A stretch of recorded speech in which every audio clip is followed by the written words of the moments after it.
દિવ્યા. નામ જેટલું દિવ્ય, જીવન એટલું જ અંધકારમય. એક નાનકડા ગામમાં જન્મેલી દિવ્યા જ્યારે હસવાનું શીખી રહી હતી ત્યારે જ કિસ્મતે એને રડવાનું શીખવી દીધું. એક અકસ્માત. એક જ દિવસમાં એના માતા અને પિતા દુનિયા છોડીને ચાલ્યા ગયા. ઘરમાં શાંતિ છવાઈ ગઈ. પણ એ શાંતિ નહોતી, એ તો ખાલીપણું હતું. નાનકડી દિવ્યા દરવાજા પાસે બેસી રહેતી. કોઈ પાછા આવશે એની રાહ જોતી. મમ્મી ક્યારે આવશે?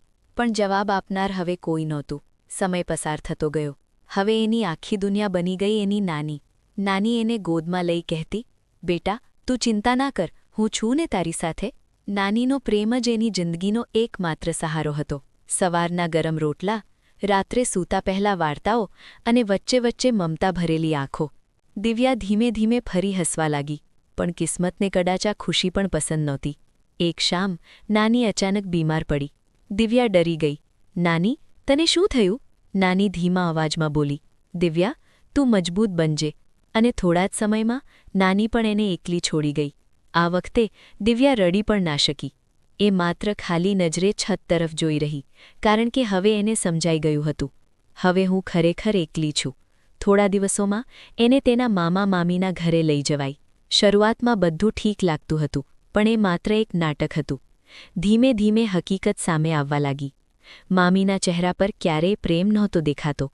મામાની નજરમાં સ્નેહ નહોતો. અને તન્વી, એ તો દિવ્યાને જોઈને જ ચીડાઈ જતી. આ તો અહીં રહેવા આવી ગઈ, હવે બધું આપણું લઈ જશે. દિવ્યાને એક નાનો ખૂણો આપવામાં આવ્યો. ન તો પોતાનું રૂમ, ન તો કોઈ પોતાનું માણસ. સવારે ઉઠતા જ કામ, બપોરે કામ, રાત્રે પણ કામ. અને ખાવા માટે જે બચી જાય એ જ ખા. એક દિવસ દિવ્યા થાકી ગઈ હતી. એ થોડું બેસી ગઈ. ત્યારે મામી ચીસી ઉઠી. અહીં આરામ કરવા નથી આવી, કામ કર. દિવ્યાની આંખોમાં આંસુ આવી ગયા. પણ એણે કંઈ કહ્યું નહીં. રાત્રે દિવ્યા એકલી ખૂણામાં સૂઈ રહી હતી. છત તરફ જોઈને ધીમેથી બોલી, મમ્મી હું બહુ થાકી ગઈ છું. પણ ફરી એકવાર જવાબમાં માત્ર શાંતિ હતી. તે રાત્રે દિવ્યાએ એક વાત સમજી લીધી કે આ ઘર ઘર નથી, આ તો એક જીવંત નર્ક છે. અને એ નર્કમાં હવે એને જીવવું હતું. મામી માટે દિવ્યા માત્ર જવાબદારી હતી, અને મામા માટે પ્રોપર્ટી સુધી પહોંચવાનો રસ્તો. પણ તન્વી માટે દિવ્યા માત્ર એક નોકરિયા હતી, જેને અપમાનિત કરીને એને અજીબ સુખ મળતું હતું. સવારે જ દિવસની શરૂઆત અપમાનથી થતી. દિવ્યા ઊંઘમાંથી ઉઠે એ પહેલાં જ તન્વીનો અવાજ ગૂંજતો. એ ઉઠી ગઈ કે હજી મરી રહી છે? દિવ્યા ધીમે ધીમે ઉઠતી. આંખોમાં ઊંઘ નહીં, પણ થાક અને ડર દેખાતો. એક દિવસ તન્વી નવી ડ્રેસ પહેરીને અરીસામાં જોઈ રહી હતી. દિવ્યાએ બસ એક નજર કરી. તન્વી તુરંત વળી ગઈ. શું જોતી છે? તારી પાસે ક્યારેય આવું નહીં આવે. અને એણે પોતાની જૂની ફાટેલી ડ્રેસ દિવ્યાની સામે ફાંકી દીધી. આ પહેર, તને એટલું જ શોભે. દિવ્યાએ શાંતિથી એ કપડાં ઉઠાવી લીધા. એક શબ્દ પણ ના બોલી. ખોરાકનો સમય. ટેબલ પર ગરમ ફૂલકા, શાક, મીઠાઈ. પણ દિવ્યા માટે પહેલાં અમે ખાઈએ, પછી જે બચશે એ ખા. એક દિવસ તો હદ થઈ ગઈ. તન્વીએ જમતા જમતા થાળી દૂર ધકેલી. મને આ શાક નથી ગમતું. અને એ જ થાળી દિવ્યાને આપી. લે તારું સ્પેશિયલ ભોજન. દિવ્યા ભૂખી હતી. એણે એ ઠંડુ બાકી રહેલું ભોજન શાંતિથી ખાઈ લીધું. પણ અંદરથી એ તૂટી રહી હતી. પણ સૌથી વધુ દુઃખ શું આપતું હતું? શબ્દો. તન્વીના ઝેરી શબ્દો. એક દિવસ દિવ્યા ભૂલથી તન્વીનો મોબાઈલ હાથમાં લઈ ગઈ. તન્વી ગુસ્સાથી લાલ થઈ ગઈ. હાથ લગાડ્યો મારો ફોન? તારી હિંમત કેવી થઈ? એણે દિવ્યાનો હાથ ઝટકીને દૂર કર્યો. તારી ઓકાત યાદ રાખ, તું અહીં મહેમાન નથી, નોકરિયા છે. બીજો દિવસ ઘરમાં મહેમાન આવ્યા હતા. તન્વી હસતી, મીઠી બોલતી અને દિવ્યાને બોલાવી, આ આવી જા, અમારા ઘરની મદદગાર છે. દિવ્યાના દિલમાં ચીરા પડી ગયા. એણે પહેલીવાર સમજ્યું કે એ લોકો મને પરિવાર નથી માનતા. રાત્રે દિવ્યા એકલી બેસી હતી. હાથમાં નાનીનો જૂનો ફોટો. આંખોમાંથી આંસુ વહી રહ્યા હતા. નાની, મને અહીં કેમ છોડીને ગઈ? એક દિવસ તો તન્વીએ હદ પાર કરી. દિવ્યાએ થોડું સારું ખાવા માટે હાથ આગળ વધાર્યો. તન્વીએ તરત હાથ પકડી લીધો. એ તારા માટે નથી. અને બધાની સામે કહ્યું, યાદ રાખ, તું અહીં માત્ર જીવવા માટે છે. જીવવા માટે, રાજ કરવા માટે નહીં. આ શબ્દો દિવ્યાના દિલમાં ઘૂસી ગયા. એ રાત્રે દિવ્યાએ છત તરફ જોઈને એક નિર્ણય લીધો. હવે હું સહન નહીં કરું. એક દિવસ હું મારી જાતને સાબિત કરીશ. એક બપોર. ઘરમાં કોઈ નહોતું. મામી અને તન્વી કોઈ ફંક્શનમાં ગયા હતા. મામા બહાર કામે ગયા હતા. દિવ્યા એકલી હતી. ઘરમાં શાંતિ છવાઈ ગઈ હતી. એવી શાંતિ જે કંઈક છુપાવતી હોય એમ લાગતી હતી. દિવ્યા ઘરની સાફસફાઈ કરતી કરતી એક જૂના સ્ટોર રૂમમાં પહોંચી. આ રૂમમાં વર્ષોથી કોઈ આવું ન હતું. ધૂળથી ઢંકાયેલા બોક્સ, જૂના કપડાં અને ખૂણે એક લોખંડની તિજોરી. દિવ્યાનું ધ્યાન ત્યાં અટકી ગયું. અહીં શું હશે? એણે ધીમે ધીમે તિજોરી ખોલી. અંદર ઘણા કાગળો, ફાઇલ્સ અને એક લાલ કપડામાં લપેટેલી ફાઇલ. દિવ્યાનું દિલ ધબકવા લાગ્યું. એણે એ ફાઇલ બહાર કાઢી, ધૂળ સાફ કરી અને જેમ જ ખોલી, તેની આંખો એકદમ પહોળી થઈ ગઈ. માતાનું નામ? દિવ્યાના હાથ કંપવા લાગ્યા. એ કાગળ કોઈ સામાન્ય ન હતો. એ હતો કાયદેસર કરાર. એમાં લખ્યું હતું કે મારી દીકરી દિવ્યા પોતાની ઉંમર 21 વર્ષ થાય ત્યારબાદ જ પોતાની કોઈ પણ પ્રોપર્ટી કોઈના નામે ટ્રાન્સફર કરી શકે. અને નીચે સહી હતી, દિવ્યાની માતા. દિવ્યાના શ્વાસ ઝડપી થઈ ગયા. દિલમાં હજારો પ્રશ્નો દોડવા લાગ્યા. એટલે મને ભણવા નથી દેતા, મને બહાર જવા નથી દેતા, મને લોકો સાથે મળવા નથી દેતા. એક પળ માટે બધું સ્પષ્ટ થઈ ગયું. દિવ્યાની આંખોમાં આંસુ આવી ગયા. પણ આ વખતે એ દુઃખના નહોતા. એ હતા સત્યના. એણે ધીમે અવાજમાં કહ્યું, એટલે જ મને કેદમાં રાખવામાં આવી રહી છે. પણ હજુ એક મોટો ઝટકો બાકી હતો. ફાઇલમાં બીજો એક પેજ હતો. દિવ્યા એને ખોલ્યો. એમાં લખ્યું હતું કે જો દિવ્યાની સંભાળ યોગ્ય રીતે નહીં લેવામાં આવે તો આ પ્રોપર્ટી સીધી સરકારી ટ્રસ્ટમાં જશે. દિવ્યાનો શ્વાસ અટકી ગયો. એટલે જો હું બગડી જાઉં અથવા મારી સાથે કંઈ ખોટું થાય તો એમને કંઈ જ નહીં મળે. હવે બધું સ્પષ્ટ થઈ ગયું. મામા મામીનો નકાબ ઉતરી ગયો. તેમનો પ્રેમ, તેમની દેખાવટી કાળજી, બધું જ ખોટું હતું. દિવ્યાએ પહેલીવાર પોતાની અંદર કંઈક બદલાતું અનુભવ્યું. ડર ગુસ્સામાં ફેરવાઈ રહ્યો હતો અને દુઃખ શક્તિમાં. એણે ફાઇલ પોતાના હૃદય પાસે પકડી. મમ્મી, તમે મને બચાવવા માટે આ બધું કર્યું હતું. આંખોમાંથી આંસુ વહી રહ્યા હતા. પણ એ આંસુઓમાં હવે એક નવી ચમક હતી. હવે હું નબળી નહીં રહું. હવે હું લડીશ. તે દિવસ દિવ્યા માત્ર એક પીડિત છોકરી નહોતી રહી. એ એક પ્લાન બનાવતી લડવૈયી બની ગઈ. તે રાત્રે ઘરમાં બધું શાંત લાગતું હતું, પણ દિવ્યાના મનમાં તોફાન ચાલતું હતું. માતાનો કરાર મળ્યા પછી હવે દરેક વાતને નવા દૃષ્ટિકોણથી જોઈ રહી હતી. મામી અને મામા હોલમાં બેઠા હતા. દિવ્યા રસોડામાં કામ કરતી હતી. પણ આજે એના કાન બધું સાંભળવા માટે તૈયાર હતા. મામી ધીમા અવાજમાં બોલી, હવે સમય હાથમાંથી નીકળી રહ્યો છે. મામા થોડા ગુસ્સેથી બોલ્યા, હા, જો એ 21 વર્ષની થઈ ગઈ ને તો કંઈ જ આપણા હાથમાં નહીં રહે. દિવ્યાના હાથ કંપી ઉઠ્યા. એ શાંતિથી દરવાજા પાછળ ઊભી રહી. મામી ફરી બોલી, એક કામ કરીએ, કોઈ અમીર માણસ સાથે એની તુરંત જ લગ્ન કરાવી દઈએ. મામાની આંખોમાં લાલચ ચમક્યો. હા, અને પછી એ માણસને સમજાવીને પ્રોપર્ટી આપણા નામે કરાવી લઈએ. બંને હસવા લાગ્યા. એ હાસ્ય દિવ્યાના દિલમાં તીર જેવું વાગ્યું. દિવ્યાની આંખોમાં આંસુ આવી ગયા. આ લોકો મને વેચવા માંગે છે. એણે પોતાના હોઠ દબાવી લીધા. આવાજ બહાર ન આવે એ માટે. તે પળે દિવ્યાના દિલમાં બે લાગણીઓ લડી રહી હતી, ડર અને ગુસ્સો. પણ થોડી સેકન્ડમાં ડર ગાયબ થઈ ગયો અને એની જગ્યાએ આવી એક આગ. દિવ્યાએ ધીમેથી પોતાના આંસુ લૂછી લીધા. એના ચહેરા પર હવે નબળાઈ નહોતી, એમાં એક નવી મજબૂતી દેખાતી હતી. એણે મનમાં કહ્યું, હવે બસ, હવે હું આ બધું સહન નહીં કરું. તે રાત્રે દિવ્યા ઊંઘી નહોતી. એ છત તરફ જોઈને વિચારી રહી હતી, જો હું અહીં રહીશ તો એ લોકો મને કોઈના હાથમાં સોંપી દેશે અને પછી મારી જિંદગી પૂરી થઈ જશે. એક પળ માટે એને પોતાની નાની યાદ આવી, મજબૂત બનજે. આ શબ્દો એની કાનમાં ગૂંજ્યા. દિવ્યા ધીમેથી ઊભી થઈ, અરીસાની સામે ગઈ, પોતાની આંખોમાં જોઈને બોલી, હવે હું ડરતી નથી. હવે હું મારી જાતને બચાવીશ. એ પળે એક ડરી ગયેલી છોકરી એક લડવૈયી બની ગઈ. દિવ્યાએ એક મોટો નિર્ણય લીધો. હવે હું મારા જીવનનો રસ્તો પોતે પસંદ કરીશ. પણ એને ખબર નહોતી કે આ નિર્ણય એની જિંદગીમાં એક એવો વળાંક લાવશે જેને જોઈને બધા ચોંકી જશે.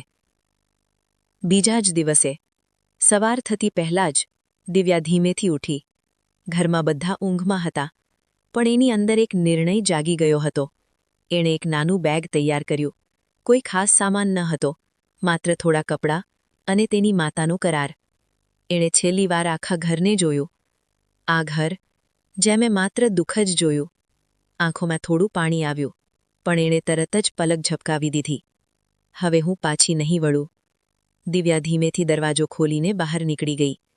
સવારનો ઠંડો પવન એના ચહેરા પર પડ્યો, અને ઘણા વર્ષો પછી એને લાગ્યું, હવે હું આઝાદ છું. રસ્તા પર ચાલતી ચાલતી દિવ્યા વિચારી રહી હતી, હવે ક્યાં જવું, કેમ જીવવું? ત્યારે એની નજર પડી એક નાનકડા શાકભાજીના ઠેલા પર. એક યુવાન છોકરો, સરળ કપડામાં, ચહેરા પર સાદગી અને આંખોમાં ઈમાનદારી. એ હતો વિવેક. વિવેક ગ્રાહકો સાથે નમ્રતાથી વાત કરી રહ્યો હતો. બેન, તાજી ભાજી છે, લઈ જાઓ. દિવ્યાએ એના ચહેરા તરફ જોયું, અને પહેલીવાર કોઈમાં લાલચ નહીં, પણ સચ્ચાઈ જોઈ. દિવ્યા થોડા સમય ત્યાં ઊભી રહી. વિવેકે ધ્યાન આપ્યું. બેન, શું જોઈએ છે તમને? દિવ્યા થોડી ગભરાઈ, પણ પછી હિંમત કરીને બોલી, મને મદદ જોઈએ છે. વિવેક ચોંકી ગયો, પણ એની આંખોમાં કરુણા હતી. કહો, શું થયું? દિવ્યાએ થોડું બધું સત્ય કહી દીધું. ઘર, અપમાન, કાવતરું, બધું. વિવેક થોડા સમય માટે ચૂપ રહી ગયો. એણે દિવ્યાની આંખોમાં જોયું. ત્યાં ડર નહોતો, માત્ર એક તૂટેલી હિંમત હતી. થોડા પળ પછી વિવેક ધીમેથી બોલ્યો, તમે ડરશો નહીં, હું તમારી સાથે છું. આ શબ્દો દિવ્યાએ કદાચ વર્ષો પછી સાંભળ્યા હતા. કોઈ મારી સાથે છે. પણ અચાનક દિવ્યાએ એક એવો નિર્ણય લીધો જે કોઈએ વિચાર્યો પણ નહીં હતો. શું તમે મારી સાથે લગ્ન કરશો? વિવેક એકદમ શોકમાં પડી ગયો. શું તમે મને ઓળખતા પણ નથી? દિવ્યાની આંખોમાં આંસુ આવી ગયા, પણ અવાજ મજબૂત હતો. હું તમને ઓળખું છું. તમારી આંખોમાં સચ્ચાઈ જોઈ છે. મારે કોઈ એવો જોઈએ જે મને વેચી ના નાખે. વિવેક થોડા સમય માટે શાંત રહ્યો. આ નિર્ણય મોટો હતો, પણ એની સામે એક તૂટી ગયેલી જિંદગી ઊભી હતી. એણે ઊંડો શ્વાસ લીધો અને કહ્યું, હું તમને ક્યારેય દુઃખ નહીં આપું. અને એ જ દિવસે દિવ્યા અને વિવેકે કોર્ટ મેરેજ કરી લીધા. જ્યારે આ ખબર મામા મામી સુધી પહોંચી, ઘરમાં તોફાન મચી ગયું.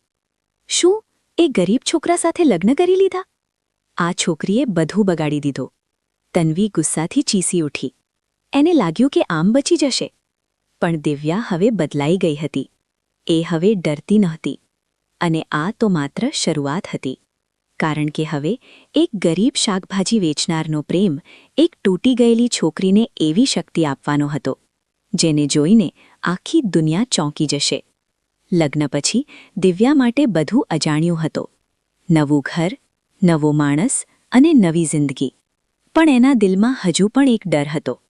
શું આ પણ પહેલાં જેવું જ હશે? વિવેકનું ઘર નાનું હતું. એક જ રૂમ, એક નાનકડું રસોડું, અને બહાર એની શાકભાજીની લારી. પણ એ ઘરમાં એક વસ્તુ હતી જે દિવ્યાએ ક્યારેય અનુભવી નહોતી: શાંતિ. પહેલી રાતે દિવ્યા ખૂણામાં શાંતિથી બેસી હતી. માથું નીચે, હાથ કંપી રહ્યા હતા. વિવેકે ધીમેથી પાણીનો ગ્લાસ આગળ કર્યો. પાણી પી લો. દિવ્યાએ ધીમેથી ગ્લાસ લીધો. આંખોમાં જોઈ પણ ના શકી. થોડા સમય પછી વિવેક ધીમેથી બોલ્યો, ડરશો નહીં, આ ઘર તમારું છે. આ શબ્દો દિવ્યાના દિલમાં સીધા ઉતરી ગયા. આ ઘર મારું છે? એણે ક્યારેય મારું શબ્દ અનુભવ્યો જ નહોતો. વિવેક આગળ બોલ્યો, દિવ્યા, તમે મારી જવાબદારી નથી. થોડી ક્ષણ માટે શાંતિ છવાઈ ગઈ, અને પછી એણે સ્મિત સાથે કહ્યું, તમે મારી દુનિયા છો. દિવ્યાની આંખોમાંથી આંસુ વહી ગયા. પણ આ વખતના આંસુ દુઃખના નહોતા, આ તો પ્રેમના હતા. દિવસો પસાર થવા લાગ્યા, અને દરેક દિવસે વિવેક દિવ્યાને કંઈક નવું શીખવતો ગયો. સવારે ચા બનાવીને આપતો. તમે થાકી જશો, હું કરી લઉં, કહેતો. તેને ક્યારેય કામ માટે દબાણ કરતો નહીં. એક દિવસ દિવ્યા રસોડામાં કામ કરી રહી હતી. અચાનક વિવેકે એની હાથ પકડી લીધો. તમે આ બધું કરવાની જરૂર નથી. તમારે ફક્ત ખુશ રહેવું છે. દિવ્યા ચોંકી ગઈ. કોઈ મને કામ કરવા માટે રોકે છે? એને આ દુનિયા જ અજાણી લાગી. ધીમે ધીમે દિવ્યાના અંદરના ઘા ભરાવા લાગ્યા. એ હવે હસવા લાગી, વાત કરવા લાગી, જીવવા લાગી. એક સાંજ બંને છત પર બેઠા હતા. હળવો પવન, શાંત આકાશ. વિવેકે ધીમેથી પૂછ્યું, દિવ્યા, તમે શું બનવા માંગો છો? દિવ્યા થોડા સમય માટે ચૂપ રહી. એણે ક્યારેય પોતાને આ પ્રશ્ન પૂછ્યો જ નહોતો. એણે ધીમેથી કહ્યું, મને ખબર નથી. વિવેક સ્મિત કરીને બોલ્યો, પણ મને ખબર છે. દિવ્યા એની તરફ જોયું. તમે બહુ મોટી બની શકો છો. તમારી આંખોમાં હાર નથી, પણ એક આગ છે. આ શબ્દો દિવ્યાના દિલમાં ગૂંજ્યા. કોઈ પહેલીવાર મને ઓળખી રહ્યું છે. વિવેક આગળ કહ્યું, દિવ્યા, તમે ફરી ભણો. હું તમારા સાથે છું, દરેક પગલે. આ જ તે શબ્દો હતા જેને દિવ્યાની જિંદગી સંપૂર્ણ બદલી નાખી. દિવ્યાની આંખોમાં ચમક આવી ગઈ. શું હું ખરેખર ફરી શકું? એણે પોતાના અંદર એક નવી શક્તિ અનુભવી. તે રાત્રે દિવ્યા અરીસાની સામે ઊભી રહી. પોતાને જોઈને બોલી, હું હવે તૂટેલી નથી. હું ફરી ઊભી થઈ રહી છું. અને એ દિવસથી એક ગરીબ ઘરની સાદી વહુ એક મોટી સપના જોતી યુવતી બની ગઈ. પણ આ સફર સહેલી નહોતી. દિવ્યાના જીવનમાં પહેલીવાર આશા તો આવી હતી, પણ સાથે સાથે નવા પડકારો પણ ઊભા થઈ ગયા. એક સાંજ વિવેક લારી બંધ કરીને ઘરે આવ્યો. દિવ્યા ચૂપચાપ બેસી હતી. એના હાથમાં એક જૂનું પુસ્તક હતું, પણ એ વાંચતી નહોતી. એ ફક્ત વિચારી રહી હતી. વિવેક એના નજીક બેઠો, ધીમે અવાજમાં પૂછ્યું, શું થયું? દિવ્યાની આંખો ભીની થઈ ગઈ. મને ડર લાગે છે. મને લાગે છે કે હું નથી કરી શકતી. વિવેક સ્મિત કરીને બોલ્યો, દિવ્યા, ડર તો ત્યારે લાગે છે જ્યારે આપણે કંઈક મોટું કરવા જઈએ. થોડું શાંત રહીને એણે એની આંખોમાં જોઈને કહ્યું, દિવ્યા, તું ભણ. તું કંઈક મોટું કરી શકે છે. આ શબ્દો દિવ્યાના દિલમાં ગુંજ્યા. કોઈ મને એટલો વિશ્વાસ આપી રહ્યું છે. એણે ધીમેથી પૂછ્યું, પણ હું કેવી રીતે? વિવેકે એની હાથ પકડી, હું છું ને, તું બસ એક પગલું આગળ વધાર. તે રાત્રે દિવ્યાએ આખી રાત ઊંઘી નહીં. એ પોતાના ભૂતકાળ અને ભવિષ્ય વચ્ચે ઊભી હતી. એક બાજુ ડર હતો, બીજી બાજુ સપના. સવાર થતાં જ દિવ્યાએ એક નિર્ણય લીધો, હું ભણવા જઈશ. થોડા જ દિવસોમાં દિવ્યા બોમ્બે પહોંચી. એક મોટું શહેર, ભીડ, અવાજ, અજાણ્યા લોકો. પહેલા દિવસે જ એને સમજાઈ ગયું, આ રસ્તો સહેલો નથી. નાનો રૂમ, થોડી સુવિધાઓ અને ઘણા સંઘર્ષ. દિવસ દરમિયાન કોલેજ, લાઇબ્રેરી, પાર્ટ ટાઈમ કામ, અને રાત્રે એકલતા, થાક અને આંખોમાં સપના. ઘણા લોકો એની પર હસતા, ગામડાની છોકરી કલેક્ટર બનશે? આવીને બધું સરળ નથી મળતું. દરેક શબ્દ એના દિલમાં વાગતો. પણ હવે એ તૂટતી નહોતી. એ પોતાના આંસુ લૂછીને કહેતી, હું સાબિત કરીશ. એક દિવસ ખૂબ થાકી ગઈ હતી. એણે ફોન કરીને વિવેકને કહ્યું, મારે હવે નથી થતું. વિવેક શાંતિથી બોલ્યો, દિવ્યા, યાદ છે? તમે કહ્યું હતું કે તમે લડશો. થોડી ક્ષણ શાંતિ રહી. અને પછી, હું તારી સાથે છું, હંમેશા. આ શબ્દો દિવ્યાને ફરી ઊભી કરી ગયા. એણે ફરી પુસ્તકો હાથમાં લીધા. દિવસ રાત મહેનત શરૂ કરી. પોતાની કમજોરીને શક્તિ બનાવી, અપમાનને પ્રેરણા બનાવી. સમય પસાર થતો ગયો, અને ધીમે ધીમે એક ડરી ગયેલી છોકરી એક મજબૂત યોદ્ધા બની ગઈ. દિવ્યાની આંખોમાં હવે ડર નહોતો, માત્ર લક્ષ્ય હતું. અને એક દિવસ એણે અરીસામાં જોઈને કહ્યું, હું હવે તૈયાર છું.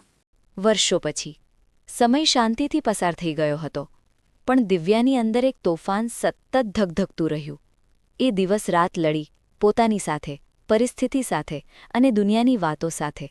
અને પછી એ દિવસ આવી ગયો. સવારનો સમય હતો. મુંબઈના એક નાનકડા રૂમમાં દિવ્યા પોતાના હાથમાં એક કાગળ પકડીને ઊભી હતી. એના હાથ કંપી રહ્યા હતા. દિલ ઝડપથી ધબકી રહ્યું હતું. રિઝલ્ટ. એણે ધીમે ધીમે આંખો ખોલી, અને જેમ જ એણે વાંચ્યું, એની આંખોમાંથી આંસુ વહી ગયા. પણ આ વખતે એ જીતના આંસુ હતા. Divya, selected four collector. એક પળ માટે દિવ્યા સ્થિર થઈ ગઈ. એને વિશ્વાસ જ ના આવ્યો. એણે અરીસામાં પોતાને જોયું. શું આ હું જ છું? જે દીકરીને એક સમયે ખાવાનું પણ પૂરતું મળતું નહોતું, જેને રોજ અપમાન સહન કરવું પડતું હતું, એ આજે કલેક્ટર બની ગઈ હતી. દિવ્યા ઘૂંટણ પર બેસી ગઈ. આંખોમાંથી આંસુ વહી રહ્યા હતા. મમ્મી, આજે હું જીતી ગઈ. એણે તરત જ વિવેકને ફોન કર્યો. આવાજ ગમતો હતો. વિવેક, હું કલેક્ટર બની ગઈ. થોડી ક્ષણ માટે શાંતિ, અને પછી વિવેકની ખુશી ભરેલી અવાજ. મને ખબર હતી, તું જરૂર જીતીશ. આ શબ્દો દિવ્યાના દિલમાં ગૂંજ્યા. કોઈએ મારા પર વિશ્વાસ મૂક્યો, અને આજે હું એ વિશ્વાસ બની ગઈ. થોડા જ દિવસોમાં આ સમાચાર આખા ગામમાં ફેલાઈ ગયા. દિવ્યા કલેક્ટર બની ગઈ. લોકો આશ્ચર્યમાં પડી ગયા. એ જ દિવ્યા, જેને ઘરે નોકરાણી જેવું રાખતા હતા? મામા મામીના ઘરમાં એકદમ શાંતિ છવાઈ ગઈ. મામીના હાથમાંથી કપ નીચે પડી ગયો. શું, કલેક્ટર? મામાના ચહેરા પરથી રંગ ઉડી ગયો. એના હોઠ કંપવા લાગ્યા. આ કેવી રીતે શક્ય છે? તન્વી, જે એક સમયે દિવ્યાને અપમાનિત કરતી હતી, એ હવે ડરી ગઈ હતી. એ હવે પાછી આવશે. ઘરમાં એક અજાણ્યો ભય ફેલાઈ ગયો, કારણ કે હવે દિવ્યા માત્ર એક છોકરી નહોતી, એ હવે કાયદો હતી. દિવ્યા હવે પાછી આવી રહી હતી, પણ આ વખતે નબળી બનીને નહીં, શક્તિ બનીને. એના પગલામાં હવે આત્મવિશ્વાસ હતો. એની આંખોમાં હવે ડર નહોતો, માત્ર ન્યાય હતો. દિવ્યા હવે પોતાના ગામમાં પ્રવેશ કરવા જઈ રહી હતી, પણ આ વખતે એ પહેલાં જેવી ડરી ગયેલી નિર્દોષ છોકરી નહોતી. એ હવે કલેક્ટર દિવ્યા હતી. ગામના રસ્તા પર સરકારી ગાડી ધીમે ધીમે પ્રવેશી. લોકો રસ્તા પર ઊભા રહીને જોવા લાગ્યા. કોઈ મોટી ઓફિસર આવી રહી છે. ગાડી ધીમે અટકી, દરવાજો ખુલ્યો, અને જેમ જ દિવ્યા બહાર આવી, આખું ગામ સ્તબ્ધ થઈ ગયું.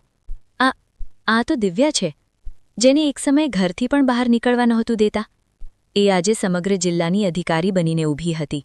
દિવ્યાના પગલાં હવે મજબૂત હતા. એ સીધી પોતાના મામા મામીના ઘરની તરફ ચાલી. ઘરના દરવાજા આગળ ગાડી અટકી. મામા મામી ગભરાઈ ગયા. તન્વીનો ચહેરો ફિક્કો પડી ગયો. દરવાજો ખુલ્યો. દિવ્યા અંદર પ્રવેશી. એક પળ માટે બધું શાંત થઈ ગયું. મામી ધીમે અવાજમાં બોલી, દિવ્યા, બેટા, તું આવી ગઈ? દિવ્યાએ શાંતિથી જોયું. એના ચહેરા પર કોઈ લાગણી નહોતી, માત્ર આત્મવિશ્વાસ. એણે કડક અવાજમાં કહ્યું, મારે બેટા બોલવાનો હક તમે ઘણા વર્ષો પહેલાં ગુમાવી દીધો છે. આ શબ્દો મામીના દિલમાં વીજળી બનીને વાગ્યા. મામા કંઈ બોલવા ગયા, પણ દિવ્યાએ હાથ ઊંચી કરીને રોકી દીધા. હવે કાયદો બોલશે. બહારથી પોલીસ અને અધિકારીઓ અંદર આવ્યા. તમારા બધા ગેરકાયદેસર કાર્યોની તપાસ થઈ ગઈ છે. તમારા દસ્તાવેજો, પ્રોપર્ટી અને છેતરપિંડીના પુરાવા મળી ગયા છે. મામા મામીના ચહેરા પરથી લોહી ઉતરી ગયું. તમે દિવ્યાને કેદમાં રાખી, એના અધિકારો છીનવી લીધા અને એની પ્રોપર્ટી હડપ કરવાનો પ્રયત્ન કર્યો. પોલીસ આગળ વધવા લાગી. ત્યારે મામી રડી પડી. દિવ્યા, અમને માફ કરી દે. એક પળ માટે દિવ્યાની આંખોમાં જૂના દિવસો ખરી જીવંત થઈ ગયા. અપમાન, ભૂખ, એકલતા. પણ આ વખતે એણે આંસુ લૂછી નાખ્યા. માફી? જ્યારે હું રાતે રડી રહી હતી, ત્યારે તમે ક્યાં હતા? ઘરમાં ફરી શાંતિ છવાઈ ગઈ. પોલીસે મામા મામીને લઈ જવાનું શરૂ કર્યું. તન્વી, જે હંમેશા ગર્વથી ચાલતી હતી, આજે માથું નમાવીને ઊભી હતી. એ ધીમે અવાજમાં બોલી, દિવ્યા, મને માફ કરી દે. દિવ્યાએ એની તરફ જોયું. થોડા સમય માટે ચૂપ રહી, અને પછી ધીમેથી કહ્યું, હું તમને સજા નથી આપી રહી, કાયદો આપી રહ્યો છે. આ શબ્દોમાં ગુસ્સો નહોતો, માત્ર ન્યાય હતો. દિવ્યા બહાર નીકળી. ગામના લોકો એની તરફ જોઈ રહ્યા હતા. આ છે એ દીકરી, જેને આપણે ક્યારેય સમજ્યા નહોતા. દિવ્યાએ એક ઊંડો શ્વાસ લીધો. હવે રમત ખરેખર બદલાઈ ગઈ છે. જો તમને આવી દિલને સ્પર્શી જાય તેવી વાર્તાઓ ગમે છે, તો વિડીયોને જરૂર લાઇક કરો, શેર કરો અને સબસ્ક્રાઇબ કરો. અને કોમેન્ટમાં જરૂર લખો, હર હર મહાદેવ. તમારી એક કોમેન્ટ અમને વધુ પ્રેરણા આપે છે આવી જ નવી અને શક્તિશાળી વાર્તાઓ લાવવા માટે. જય ભવાની.